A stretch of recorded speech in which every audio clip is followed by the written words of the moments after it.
일선사업장에서는 15시간 미만 근무시간 쪼개기까지 등장하고 있는 현실에서는 과연 주휴수당이라는 것이 꼭 존재해야 하는지는 의문입니다. 안녕하세요. 시민노동법률TV 윤호모사입니다. 그렇습니다. 주휴수당은 폐지하고 최저임금은 올려야 합니다.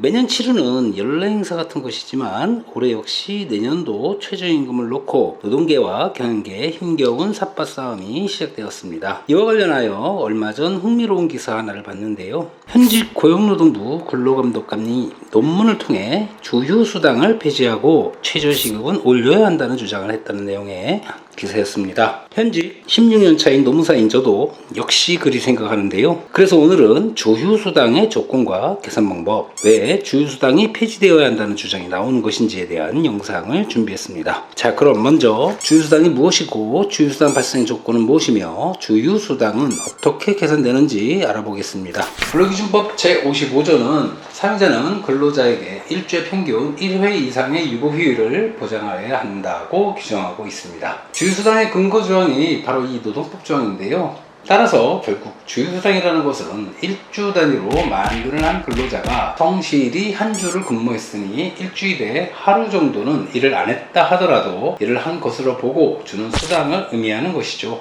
자, 따라서 이렇게 주휴수당 해석을 하게 되면 다음과 같은 주휴수당의 지급 기준이 도출되는데, 첫째로 주휴수당은 일주에 15시간 이상 근무한 근로자가 해당 일주일을 만근하고 다음 주에도 출근하여 근무할 것이 예정되어 있어야 발생한다는 것이죠. 따라서 일주 15시간 미만 근무하였거나 주중에 개인 사정으로 결근한 경우 또는 퇴사 등 사유로 계속 근로가 단절된 경우라면 주휴수당은 지급되지 않습니다. 다음으로 주휴수당 계산 방법을 보면, 주휴수당은 근무하지 않는 1분 임금을 지급하는 것이니 시급 곱하기 1일 소정 근로시간인 8시간으로 계산하는데, 만약 일주 소정 근로시간인 40시간에 미달하는 단시간 근로자의 경우에는 40시간 대비 비효율적으로 감액하여 계산하시면 되겠습니다. 가령 주 40시간 근무하면서 올해 최저임금은 8,720원을 지급받는 근로자의 경우라면 1일 주휴수당은 8,720원 곱하기 8시간 해서 69,760원이지만 주 30시간 근무하는 근로자의 경우에는 69,760원 곱하기 30시간 나누기 40시간 해서 52,320원이 되는 것이죠. 자, 그런데 그렇다면 저리 좋은 주휴수당은 왜 폐지해야 한다는 주장이 나오는 것인지 살펴보도록 하죠. 자, 이 부분은 최저임금과 관련이 있는데, 주휴수당이 폐지되어야 한다는 주장에는 주휴수당이 감액된 부분만큼 최저임금을 올려야 한다는 전제를 깔고 있습니다.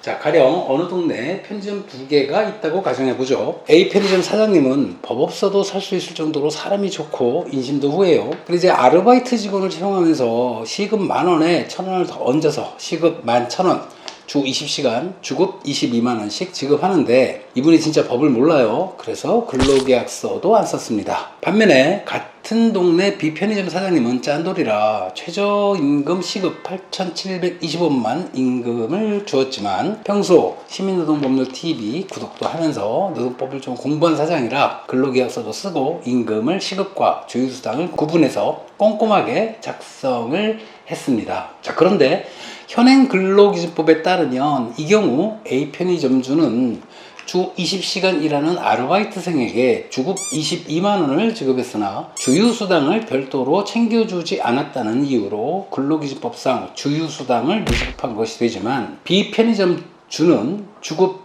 20만 9,280원만 지급했다 하더라도 근로계약서 안에 주휴수당을 준 것으로 표기되어 있으니 법 위반은 없는 상황이 발생하는 것이죠. 앞서 제가 언급한 기사의 내용도 이런 부분인데, 근로계약서상 실근로에 대한 수당과 주휴수당을 정확히 구분해 놓지 않으면 이런 결과가 나올 수 있습니다. 이런 불합리한 점은 주급이나 1급 단위로 급여를 계산하는 사업장에서 자주 발생하는 문제고, 월급제의 경우에는 또 다릅니다. 지금 최저임금 체계에는 주당 소정 근로시간인 40시간에 주휴시간을 합산하여 월 총 근로시간을 구한 후 여기에 시급 최저임금을 곱하여 월 최저임금을 산정하는 방식입니다. 자, 40시간 실근로에 8시간 주휴를 한 달은 4.345주죠. 4.345를 곱해서 208.56, 약 209시간이 나오는 거고, 최저임금 8,720원에 209시간을 곱하면 월 단위 최저임금인 182만 2,480원이 나옵니다. 이 계산식이 의미하는 바는 월급 근로자의 경우에는 월급 안에 이미 주휴수당이 포함되어 있다는 것인데, 따라서 월 임금 182만 2,480원에 미달하는 임금을 지급받은 월급 근로자의 경우, 이것을 주휴수당 미지급으로 보는 것이 아니고 최저임금 위반으로 보게 됩니다. 자, 전 근로기준법이나 최저임금법 같이 국민의 생활과 밀접한 관련이 있으면서 최저노동권을 보장하자는 취지의 법률 같은 것은